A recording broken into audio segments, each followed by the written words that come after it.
ఒక స్వాతంత్ర సమరయోధుడు, ఒక తెలంగాణ ఉద్యమకారుడు, వయసును గౌరవించి ఒక ఉపాధ్యాయుడు, ఒక అధికారి అయ్యా గౌరవంగా జెండా ఎగరేస్తా అంటే స్వాగతించాలి.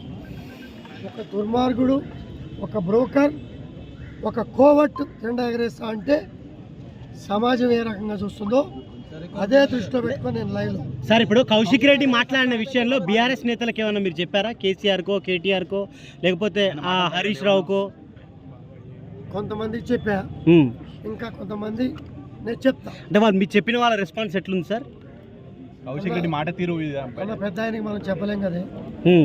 అంటే మీ బీఆర్ఎస్ పార్టీలో కౌశిక్ రెడ్డి ఇంతగా మరి దురుకుగా వ్యవహరించడానికి కారణాలు ఏంటి? మరి ఎందుకు వారించలేకపోతున్నారు? అటువంటి దుర్మార్గుల వల్లనే కదా పార్టీ వాళ్ళ అపోజిషన్లో కూర్చోవాల్సి వచ్చింది.